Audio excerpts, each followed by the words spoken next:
Can't hear you. And we've not seen a crowd like this in a long time, so we're happy to be here.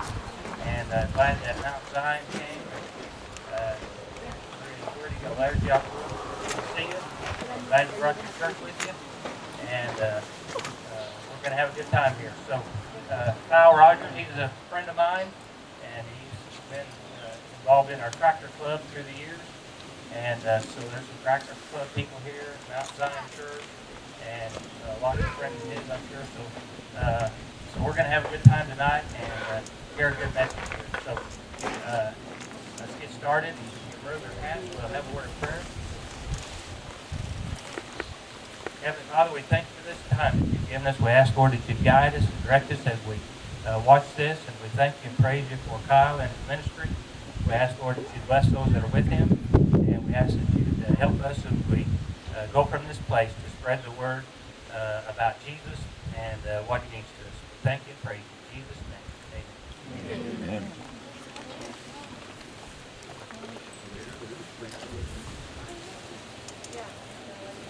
So you're taking orders? How are you guys? Can you hear me? Yeah. How are you guys? Good. Like he said, my name is Kyle Rogers, and this guy standing over here with his hat on is Joey Woods. And Joey and I are both part of Encounter Ministries, and there's several people that's been through Encounter that's here tonight also. The story you're going to hear tonight is probably something you've never heard before. I know I never had. Tonight, as I start to read through this, just kind of put yourself in the place of this man that I'm talking about. Start to see Jesus' crucifixion through his eyes. I would like to take you back to the hours leading up to Jesus' crucifixion and paint a picture in your mind of some of the events leading up to it. You are a Roman blacksmith, enslaved to the Roman military. You serve the Roman military building tools and weapons as they are needed. An officer comes to you telling you that you are to build a set of 3 crucifixion nails. The one that is called Jesus, King of the Jews, has been found guilty, and he will be crucified. You do as you're commanded, and you start to heat the steel in the forge, begin to hammer out the shape of the nails on the anvil. As you work, you can hear the crowds of people who are lining the streets mocking Jesus. As smoke from the forge and the ring of the anvil fills the air. You finish the nails, and you give them to one of the Roman officers carrying out the crucifixion. And then you go join the crowds gathered to watch this man be crucified. You see him go by carrying his own cross. A crown of thorns upon his head. His body is bloody and beaten to an almost unrecognizable state from the scourging that he had just received. When he finally reaches Golgotha, you see that Roman officer, the one that had commanded you to make those nails, along with many others there. You push your way through the crowd to get a better view of what is taking place. You see Jesus there. His arms are bound and stretched out on that cross. Then you see something very familiar to you. You see the nails you had just made with your own 2 hands being driven through Jesus' hands and through his feet, holding him to that cross. This is hard for us to even visualize. It's hard to put yourself in the place of that blacksmith and see this story come to life from his eyes. You see, anyone here tonight can put themselves in his place, for ultimately it was our sins and Jesus' love for us while we were still sinners that held him to the cross, not those nails.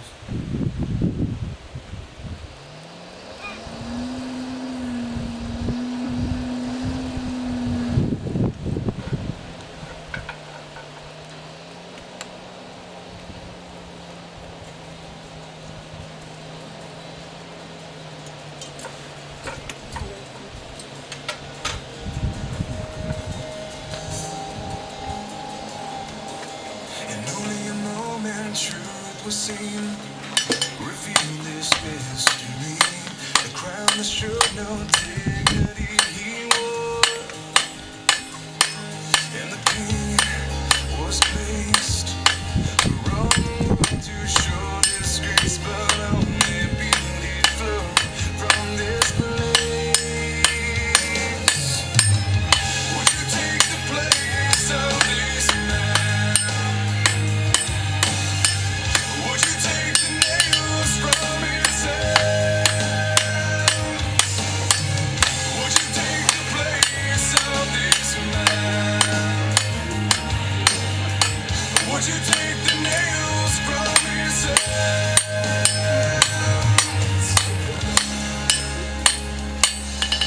Hear the weight of purity. The Father would not see. Reasons have finally come to be to show the depth of his grace. Flow with every sin erased. He knew that this was why he came. Would you take the place of this man? Would you take the nails from his hands? Would you take the place of this man? Would you take the nails from his hands? And we just don't know. Blood and water flow, and in it all he shows just how much he cared.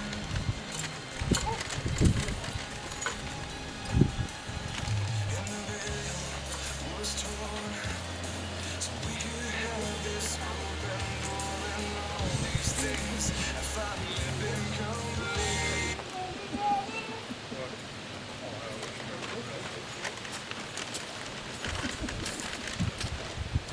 How many of you have ever thought about where these nails came from that were used in Jesus' crucifixion?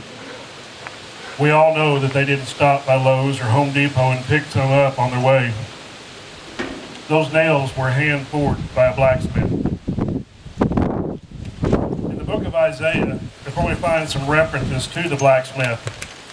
Now, the book of Isaiah was written 740 years before the birth of Christ, which tells us some of the technology that they had at the time.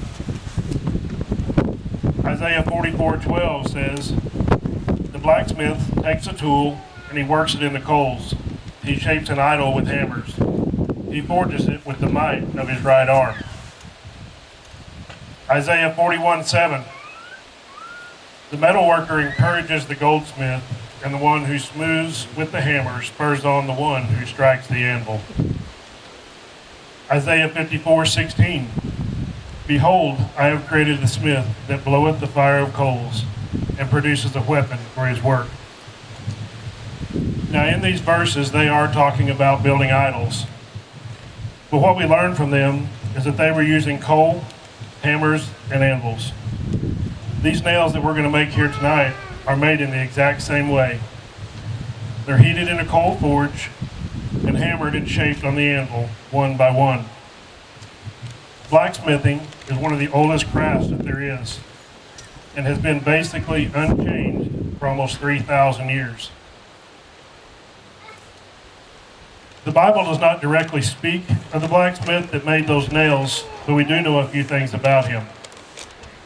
He was probably enslaved to a legion of the Roman army that carried out this crucifixion. Wherever they went, he went. So it leads us to believe that he was there at the crucifixion. As we said before, he's seen something that he made with his own two hands being driven through Jesus' hands and through his feet. In January of 2020, God laid the story of the blacksmith on my heart at a server training for Men's Encounter. I will not tell you that God audibly spoke to me that night, but he did speak to my heart. What he told me was to tell the story of the blacksmith that made the nails that pierced my son. God immediately downloaded a set of blueprints into me to build those nails. I knew everything about them. And when I was finished with them, I was to give them to Jeff Brawley, who is the leader of Encounter Ministries. I struggled with this for days. I would go out to the forge, only to come back to the house. I could not sleep. My every thought was consumed by making these nails. I had came to realize that I was going to have to become that blacksmith, and that was really a place that I didn't want to go. Finally, Sunday after church, I went out to the forge, and I knelt down at that anvil, and I cried out to God, and I said, "Yes, God, I'll build these nails like you've asked of me, but you're going to have to put a desire in my heart to do it, because this is something that I do not want to do."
That Sunday in the forge, I lit the fire and I began to make that first nail. I made the ones for the hands first, and I felt like they were supposed to be from the tip of the horn to the face of the anvil, and the longer one was the full length of the face. As I began to heat the steel for the second one, the atmosphere completely changed in that forge. It was as if time had stopped. Everything was different. Even the flame coming out of the forge was different. As I began to draw out the second nail, it was as if God himself just pulled a chair up next to my anvil and was watching me begin to work the steel. Again, he spoke to me and he said, "You know, I knew that blacksmith before he was even born. I knew him in his mother's womb. I put those talents into him to become a smith. I protected him as a child, knowing that one day He would be the blacksmith that would make the nails that would pierce my son. If I could love him knowing all that, how much more can I love you? This was the most humbling experience that I have ever had. I finished those nails, and I did what God asked me to do, and I gave them to Jeff, probably at the next men's encounter. I had absolutely no idea how God would use those 3 nails to transform not only my life, but the impact that they would make within this ministry.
A while back, I was asked to come and speak and tell the story of the blacksmith at a men's wild game dinner down in Galena, Missouri. Now, I have never felt that God has called me to preach, but I do know that He has called me to share with others the story that He has laid on my heart. God has touched my life and put a very unique calling on my life. As I was preparing to tell that story of the blacksmith with those men in Galena, I really thought that we were just going down there to tell the story of the blacksmith and make a nail for them. But God had other plans. The Lord began a few months before to lay a message on my heart. And that message is about answering God's call on your life and walking in that calling. If you woke up this morning, God has a purpose for your life. And if you've accepted Jesus as your Lord and Savior, not just your Savior, but giving Him complete lordship over your life, and you've accepted Him into your heart, He has placed a calling on it. Everyone here tonight has a calling on their lives in some way or another. Some know exactly what that calling is. Some think they might have an idea of which way God is leading them, and some have absolutely no idea. The reason that I believe that some are unsure or have no idea what their calling is because they've never truly asked God what He has for them. Sometimes it makes our lives easier if we don't know what the calling is. That way we can live our lives how we want, and not have to worry about walking where God has called you to walk. If you come to Him and humble yourself before Him and ask Him to reveal what He has for you to do, He will.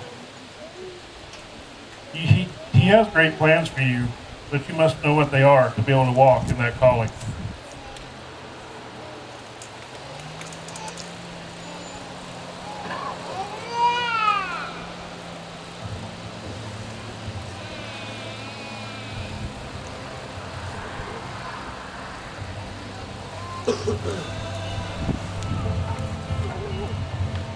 There I was, empty-handed, crying out from the pit of my despair. There you were, in the shadows, holding out your hand. You made me there. And now where would I be without you? Where would I be? Jesus, you were the voice in the desert, calling me out in the dead of night. By now I was home. You were my rescue story, lifted me up from the ashes, carried my soul from death to life, bringing me from glory to glory. You are my rescue story. You are my rescue story. You are.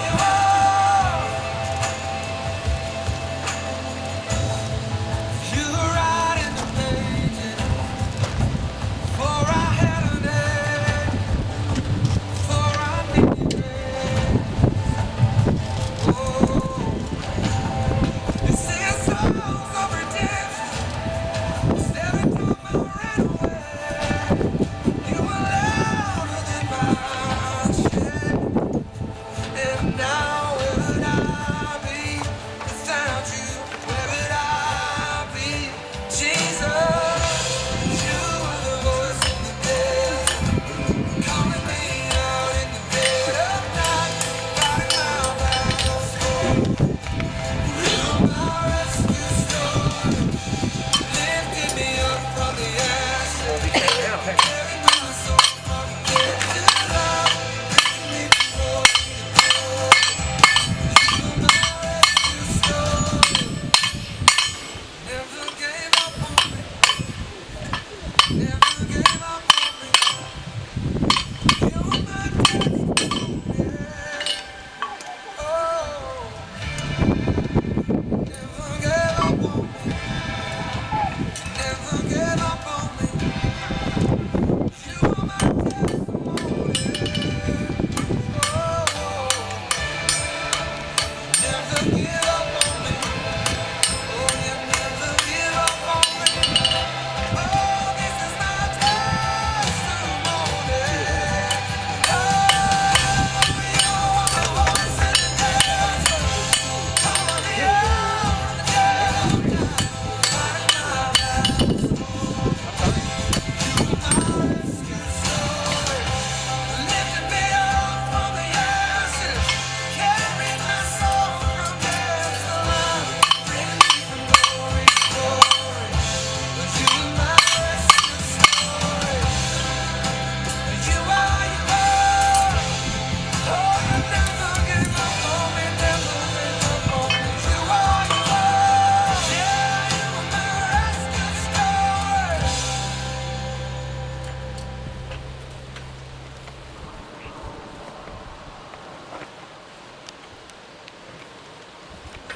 I never planned on becoming a blacksmith. But when my son Mason, he was 8 years old, he started watching a show, which I'm sure many of you have seen, called Forged in Fire. He was very interested in it, starting learning how to forge. He began heating small pieces of cattle panel that we had cut out to make hay feeders. We didn't have a forge, so he used our campfire area in our yard and began hammering out small knives on the front steps of our porch. I watched him and decided that any young man that was going to show that much interest in working with his hands and not in the house just playing video games, that I was going to support him. We bought an anvil, and my dad gave us an old coal forge that he had.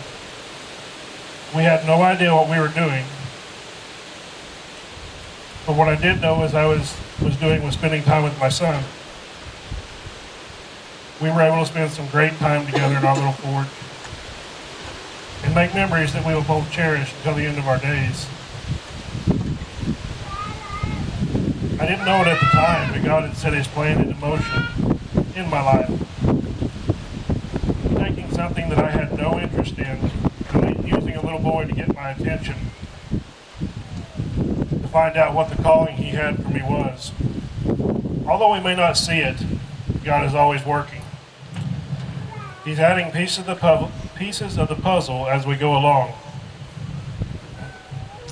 On my way to work one morning not very long ago, I was thinking about the God that we serve and that how he had used my son Mason to get my attention.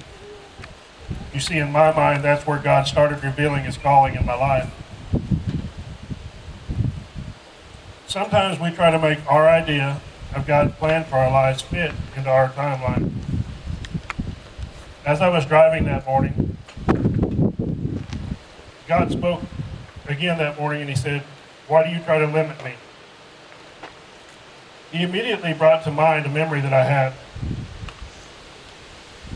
You see, I never got to meet my great-great-grandfather, Frank Stewart. He was a Baptist preacher down around Forsyth, Missouri, but he was also a town blacksmith. If you have ever been around Encounter Ministry or been in church for any length of time, you have heard about people talk about praying for the future generations of their family to chase after what God has for them to walk in their calling. I truly believe that that is exactly what Frank Stewart prayed. The same God that he loved, the same God that he preached about and he led others to, is still the same God that you and I serve today. It may seem like a long time ago to us, but to God it was just the blink of an eye. The same God that Frank Stewart cried out to for the future generations of his family to walk in their calling is still the same God who is answering those prayers from long ago. He's watching his plan for our lives unfold. It all starts with simple obedience and just saying yes to what God has called you to do. All he needs is your yes.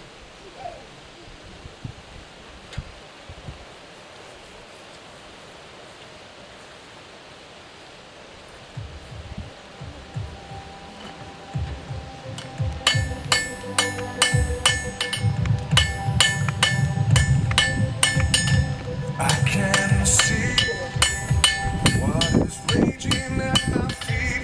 I can feel the breath of those surrounding me. I can hear the sound of nations rising up. We will not be overtaken. We will not be overcome. I can walk down this dark and painful road. I can face every fear of the unknown. I can hear all God's children singing out. We will not be overtaken. We will not be overcome. The same power that rose Jesus from the grave, the same power that commanded death to wait, lives in us, lives in us.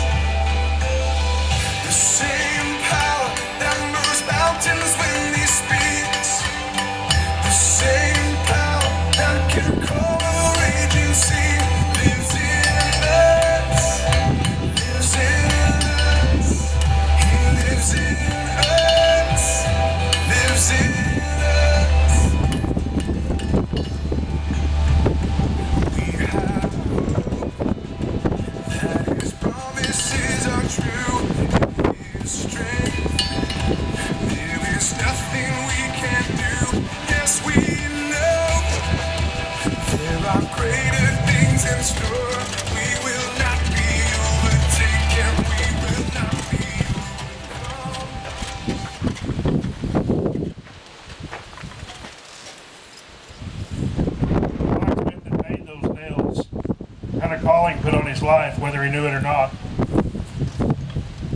God had a plan for him before he was even born.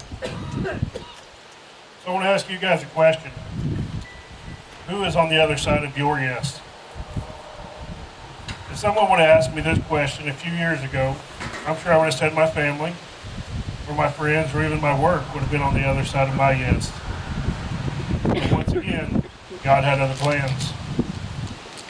You see, earlier when I told you that I knelt down at my anvil and I cried out to God and I said, yes, I would do what he asked of me and make those nails, the only thing that he heard was yes. In my mind, yes meant that I would make 3 crucifixion nails. I would tell this story of the blacksmith. I would give the nails to Jeff Brawley, and I would be done. But what God saw was his son being obedient in what was asked of him. God does not put a limit or an expiration date on your yes. I was right by saying my family and friends are on the other side of my yes.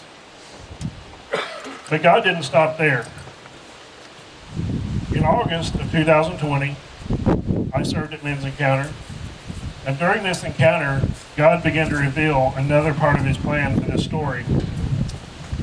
You see, there is another part of what God spoke to me that night at Ozark that I left out of the story. I did everything that he'd asked me to do that night except for one thing.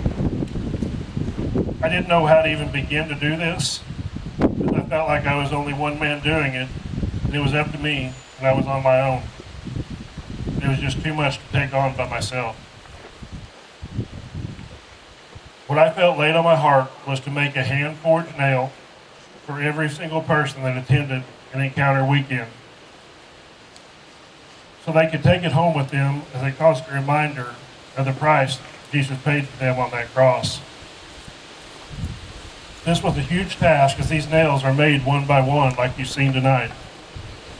Some time went by, but that calling never went away. At August Encounter, I met a man there by the name of Joey Woods.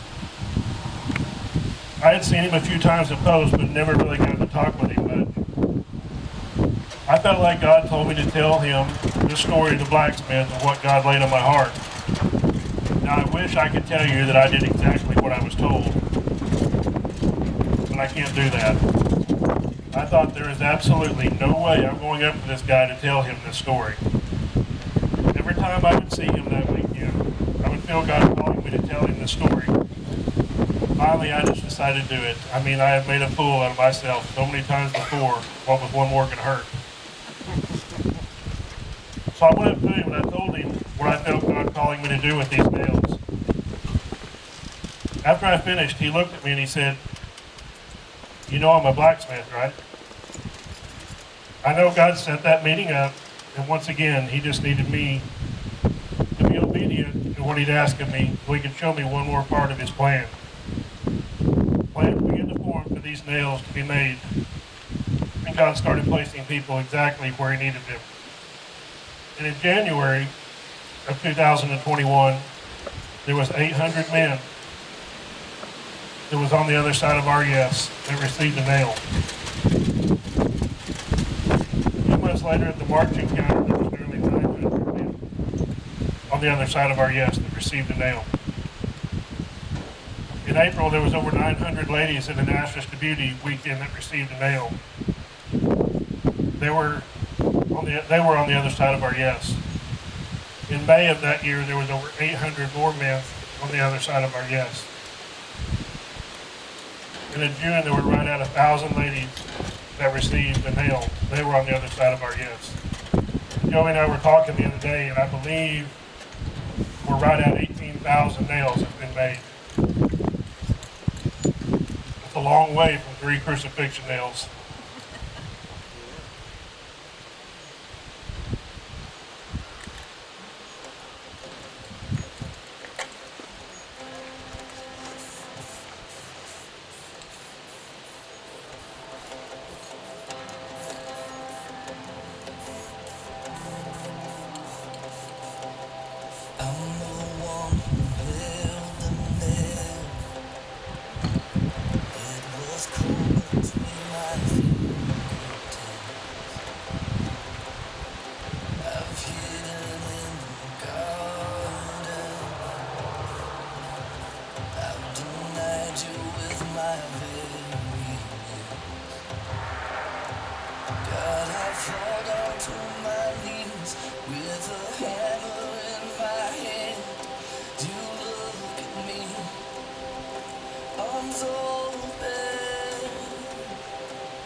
Forgiven, forgiven.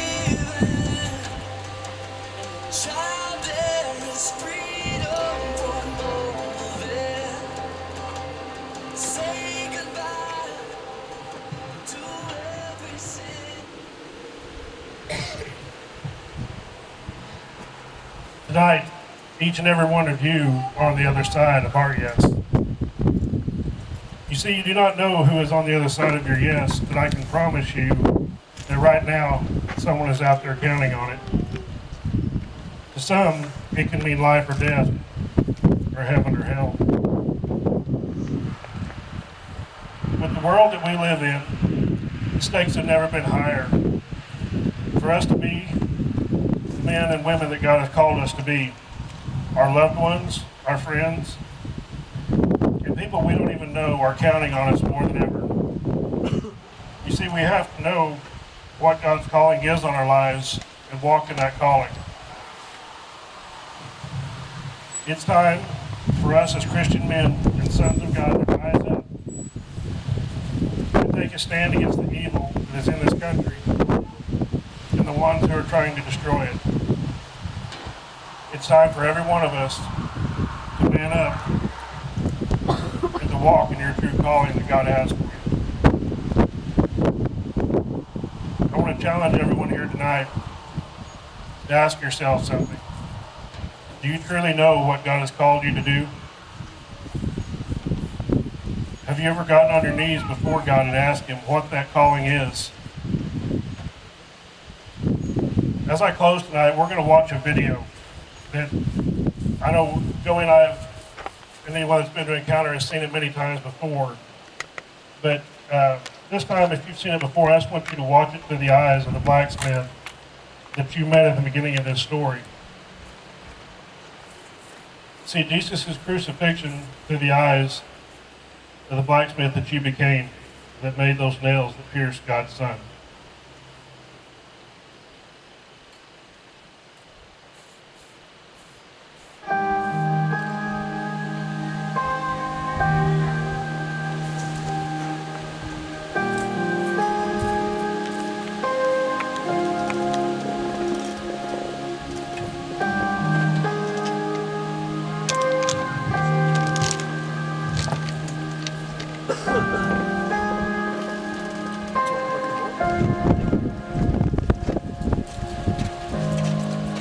Moon and stars they met, the morning sun was lit, the savior of the world was falling.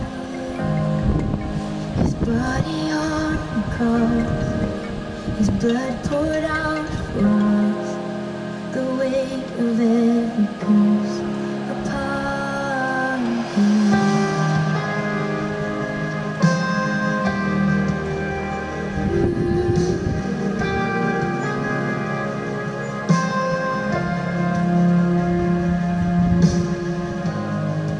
One final breath he gave, as heaven looked away, the Son of God was laid in darkness.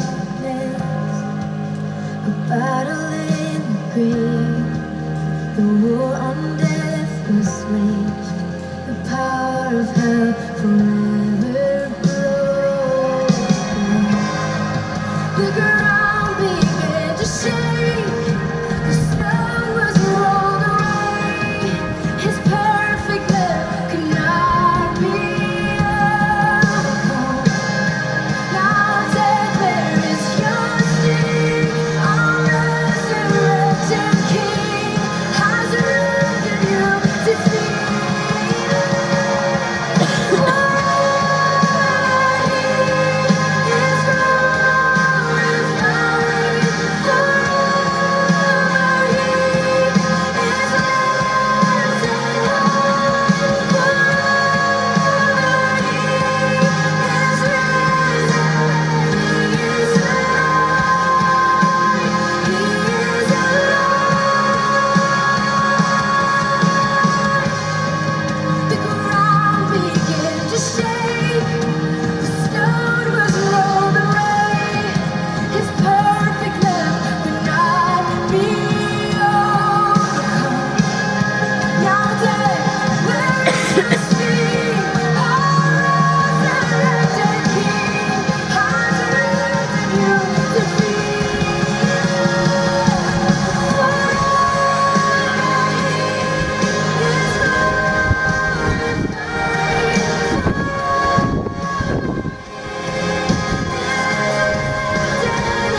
doesn't matter how many times that I know that I see that video.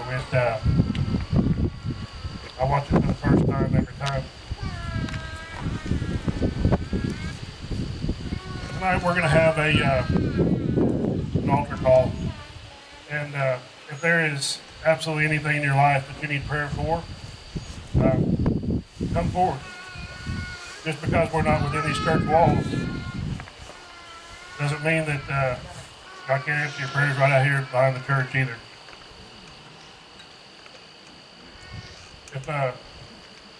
If you've never received Jesus as your Savior, man, there is no time like tonight.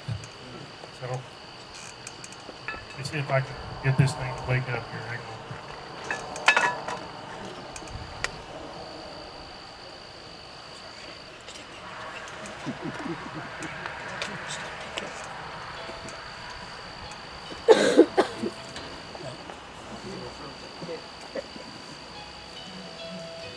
But as this plays, if there's, like I said, if there's anything you guys need prayer for in your lives, just please come forward.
we want to thank you guys very much for having us here tonight. This has turned into something that neither one of us ever dreamed would happen. You know, Joey and I were talking probably Thursday or Friday this week. We actually work together now, and it was 2 years ago, wasn't it? Was it 2 years ago or 3? 2 years ago. It's been almost 3. Yeah. He sent me a picture, and Joey and I were actually at a tractor pull right up here, pulling against each other. And it kind of hit me that, you know, until that moment that we were at Encounter, and I told him this story, to me, that is the first time we'd ever met. We're come to find out our lives have ran in parallel to each other for 30 years, basically. We went to the same tractor pulls. We went to the same 4-H camps as a kid at the same times, and we never met. It's probably a good thing we didn't meet back then. But you know, I'm glad that he protected this friendship that we have, so it could have been done in his time and not ours. So if there's anything else that you guys, just because we turn the music off don't mean anything. If there's anything at all you guys need prayer for, we can be here all night. It don't matter to me. So yeah, Joey's gonna hand this now so you guys can see what it is. We're gonna go and turn it back over to Keith. And we thank you again for having us here tonight.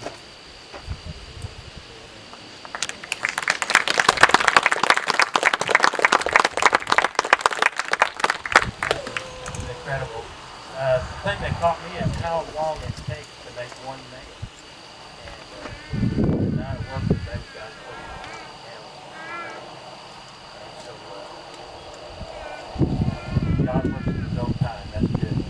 And so we have cookies and drinks inside, and there's a bucket someplace for an offering. They have an offering right outside the door. There's a place for offering. But this is there's a big expense in what they do here, and we just saw it tonight, serving a purpose, and God has a plan. So we thank you for that. So don't forget the donations and cookies and drinks inside. We know that they're going to ask for